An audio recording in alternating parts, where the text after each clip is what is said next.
He was just a quiet 14-year-old in grease-stained jeans, standing behind the factory floor's yellow hazard line. The billionaire CEO smirked, tossing him a challenge in front of everyone.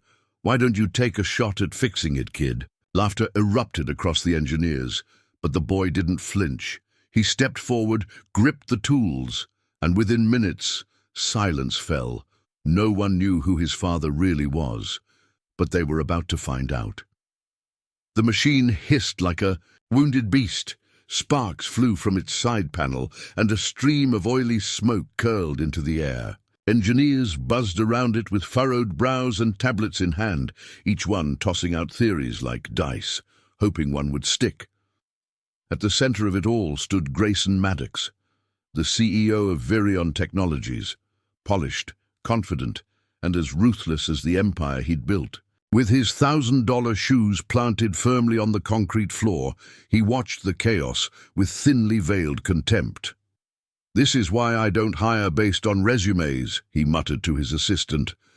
Grayson's eyes swept over the room and landed on a boy, a kid really, barely a teenager leaning against a wall, arms crossed, eyes silently studying the mess. The kid didn't belong there. His hoodie was ripped at the cuff, and the name patch on his jacket read, "Noah." "You," Grayson called out, voice slicing through the din. Noah blinked. He looked behind him just to be sure. "Yeah, you. Come here." Grayson gestured lazily. "You've been watching. Think you can fix it?" The room went dead silent. Laughter cracked from a few of the junior engineers. Someone muttered, "What's this? Bring your kid to work day?" Noah didn't laugh.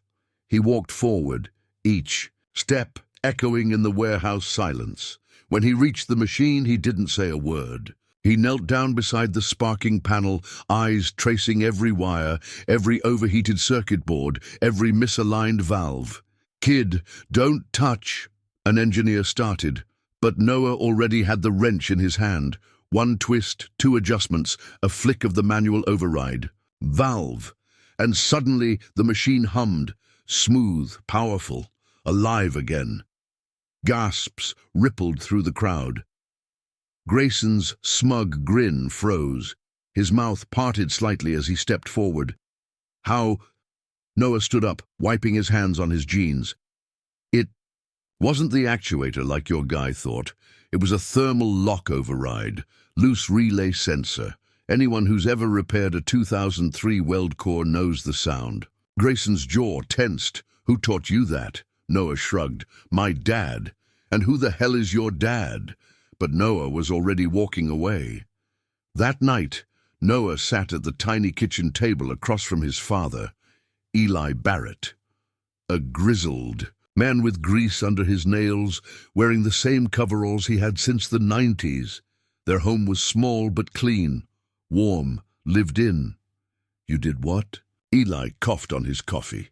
"I fixed the compression machine at Virion," Noah said casually. "Grayson Maddox asked me to." Eli stared, suddenly stone-faced. "You stayed quiet, right? You didn't say my name?" "I didn't have to. He's going to find out." Eli sighed, pressing a hand to his temple. "That man, he ruined lives, Noah, mine included. Just promise me you'll stay away from that place."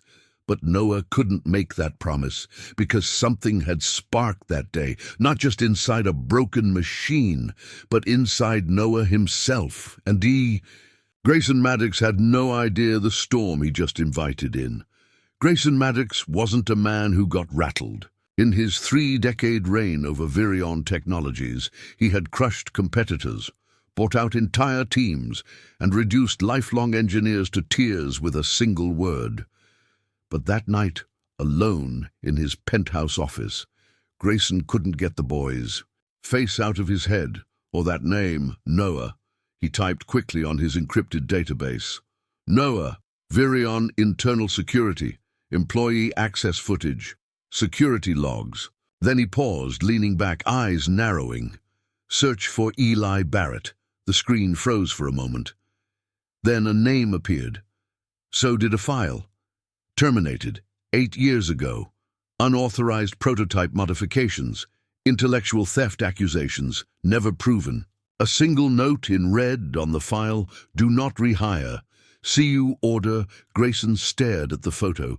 Eli Barrett, once the lead innovator at Virion's mechanical division, the man who nearly revolutionized the company's robotics line until he crossed Grayson, until he dared say, "We should be building for people, not profits." Grayson clenched his jaw. Of course it's his kid. He slammed his laptop shut. Noah returned to the factory the next day, not expecting anything. He figured the moment had passed. Just another story he'd tell his dad over cheap takeout. But when he arrived, the atmosphere had changed. People nodded at him now, whispered. A woman from accounting even offered him a sandwich. Then a man in a sharp blue suit approached. "Mr. Maddox wants to see you. Now." Noah was led up a stairwell he'd never seen before. An elevator ride later, and he was standing in a glass-walled corner office, surrounded by success. The air conditioning was too cold. The couch looked like it cost more than his house. Grayson didn't turn around. He was staring out the window. "You fixed my machine," the CEO said without greeting. "That cost me $90,000 a day in downtime, and you fixed it in 3 minutes." "I guess so," Noah said. "I wasn't trying to impress anyone." "That's the part that impresses me." Grayson finally turned. His smile was all teeth. "How'd you learn that kind of skill?" "I told you. My dad taught me." "Eli Barrett," Grayson said. The name like it tasted foul. Noah's face didn't flinch, but his voice dropped. "Yeah, Eli Barrett. You knew him?" Grayson's smile faded. "More than I wanted to." There was a silence between them, thick, heavy, electric. "You know, he could have been a legend in this place," Grayson said, crossing the room slowly. "But he made the wrong enemies. Took things too personally. Got idealistic. He tried to do the right thing," Noah said, "and he paid for it." Grayson's eyebrows lifted slightly. "You're not afraid to speak your mind. I like that.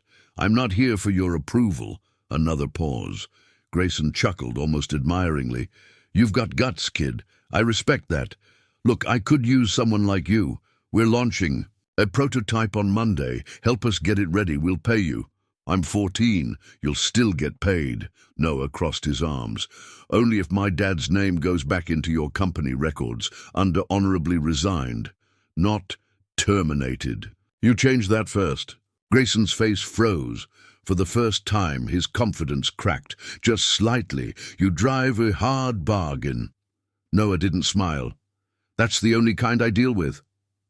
That night, Eli paced the living room like a storm cloud. "You what?" he said, hands on his head.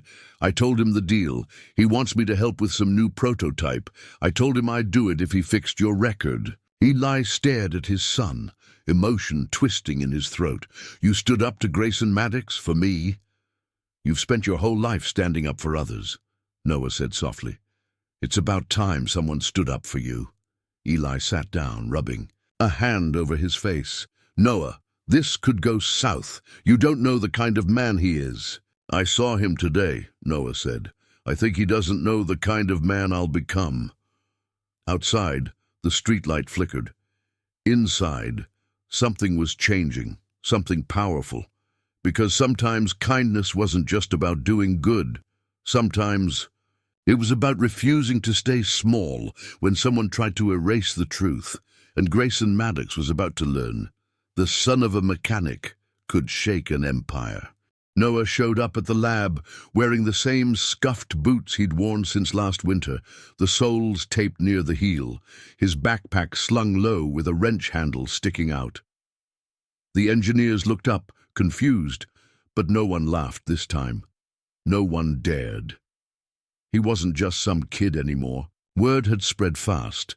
Grayson Maddox had personally invited him to work on the VTech Aurora prototype, a next-gen robotic limb designed to revolutionize medical prosthetics. A $38 million project. And now, a 14-year-old was standing at the control panel. "Are you sure about this, sir?" one of the supervisors asked Grayson quietly.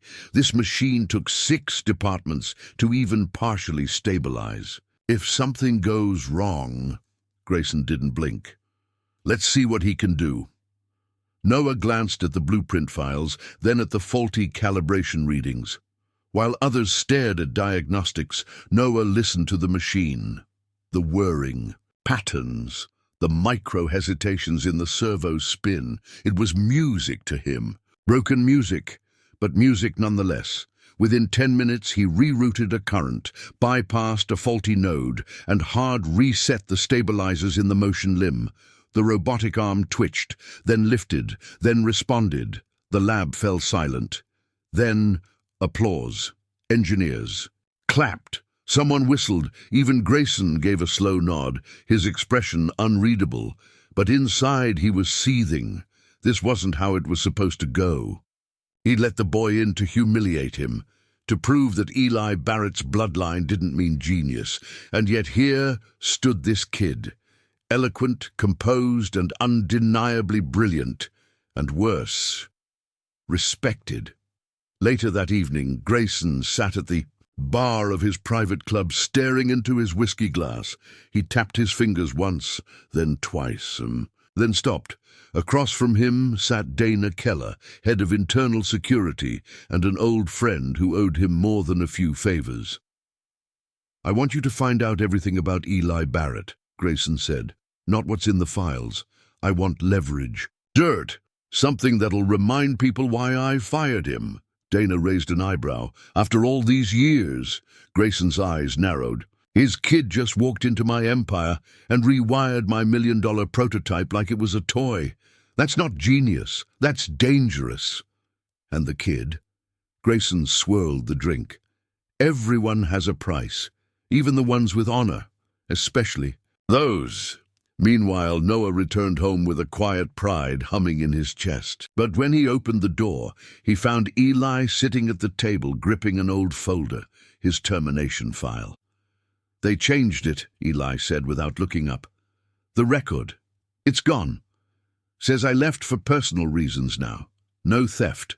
No black marks." Noah grinned, but Eli's eyes remained haunted. "They don't just give things back, son," Eli said. "Not unless they want something bigger in return." "What did Grayson offer?" "I'm part of the prototype launch now," Noah replied. "They even gave me a badge." Eli looked at it. Virion blue, name etched in silver. "He's setting you up for something," Eli muttered. Noah sat across from him. "Then I'll be ready." "Son, no, Dad. I'm not doing this for revenge. I'm doing this because I can. You gave me these skills. You taught me to fix what's broken. It's not my fault your enemy handed me the biggest wrench in the world." That made Eli smile, briefly. The next morning, Dana Keller stood in Grayson's office holding a file. "You won't believe this," she said. Grayson took it and flipped it open. Photos, a tape transcript, a set of old invoices, his eyebrows raised. "You've got to be kidding me." Turns out Barrett wasn't just working on robotic limbs. He was building something else, something he never patented. But it's all here. Grayson closed the folder and smiled. "Then let's show the world what happens when you hand a wrench to the wrong kid." Back at the lab, Noah stepped into a room where a technician nodded respectfully. "We're ready for the test run. You'll handle the launch commands?" Noah stepped up to the console, but something was off. The code lines had been altered. His heart skipped. He tapped deeper. There, hidden in the subroutine, a failsafe, a loop that would cause the Aurora prototype to violently malfunction during the demo, and whoever launched it would be blamed. His hands trembled slightly. It was a trap. He turned to the technician, forcing calm into his voice. "Give me 10 minutes. I need to recalibrate something." Noah's eyes flew over the lines of code, racing the clock. Around him, engineers prepared for the media demo. Cameras were being set up. Investors were already arriving downstairs. And Grayson, he was watching everything from behind the tinted glass, waiting to watch the boy fail. But this boy had Barrett blood. He rewrote the code line by line, backtracked the failsafe, isolated the rogue function, and replaced it with one of his own, one that wouldn't just neutralize the sabotage, but would quietly expose who installed it. At exactly 10 a.m., the robotic arm lifted, moved, gripped, twisted, and then displayed flawless motor precision. The crowd of investors erupted in applause. Noah stepped back, heart pounding, and then the screen behind him flickered. A security overlay blinked. Unauthorized code detected. Source, internal executive terminal. Grayson stood up from his control room, stunned. Then all eyes turned to him. Grayson's face turned stone cold as the words on the screen flashed again. Unauthorized code detected. Source, internal executive terminal. The room went dead quiet. A few investors exchanged puzzled glances. The lead engineer stepped toward the main console, lips tight. This came from your system, sir." Grayson forced a chuckle. "A glitch, clearly. Run diagnostics again." But Noah stepped forward calmly. "It's not a glitch. I traced it before the demo started. Someone planted a failure sequence in the prototype. If I hadn't removed it, it would have caused the arm to lock mid-function. Dangerous and humiliating." Gasps rippled through the room.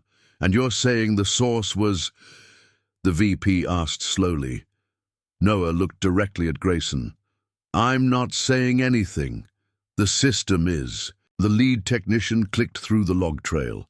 "He's right. The code was injected from the CEO's admin access last night. Time to go off today." Grayson's jaw clenched, but he didn't move. Dana Keller, the security chief, stepped in just then. Late. Flustered. "Grayson, what's going on?"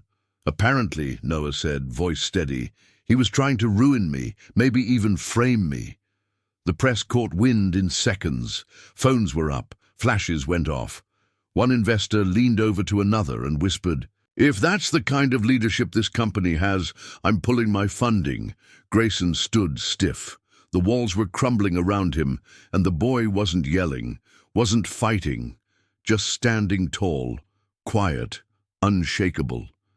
That afternoon, Eli waited on the front porch, oil-stained hands gripping a wrench. He saw Noah walking up the drive, eyes tired but proud. "You okay?" Eli asked. Noah nodded. "Yeah, they know what he did." Eli's eyes narrowed. "And what happens now?" "I don't know," Noah said. "But I didn't get angry. I didn't yell. I just fixed the problem, like you taught me." Eli's throat tightened. "You did more than that, son. You made sure the truth couldn't be buried." In the following days, Grayson Maddox was placed on an indefinite leave. Dana quietly disappeared from the building. Investors demanded answers. And Noah? He didn't ask for a reward. He just handed in his badge and walked away. But the board reached out anyway. They wanted someone like him on the innovation team. He was only 14 and already rewriting futures. Weeks passed. Noah didn't return to the lab. He didn't need to. The headlines did all the talking. Teenager saves multi-million-dollar project. CEO under fire after sabotage attempt exposed by employee's son. The Barrett legacy. Returns. But none of that mattered to Noah. He just kept showing up to school, helping his dad fix cars, watching their little garage fill up again. Customers who suddenly wanted Eli Barrett's touch. Word had spread fast. Kindness had come full circle. One morning, Noah opened the mailbox and found a thick envelope inside. No logo. Just his name. Inside was a letter from Virion's board of directors. "You're the kind of mind this company needs. When you're ready, the door's open. Full scholarship, research grant, and a lab under your name." Noah folded the letter, tucked it away, and went back to the garage. He didn't need a fancy lab to build something that mattered. He already had everything: truth, honor, and the man who taught him to fix more than just machines. Across town, Grayson Maddox sat alone in a luxury office that no longer bore his nameplate. The new CEO had made it clear there would be no return. He stared at an old project folder on his desk, the one with Eli's designs. He remembered the day he stole the credit. He remembered the boy who exposed him without raising his voice, and he realized they would forget him, but the name Barrett, they'd remember that forever.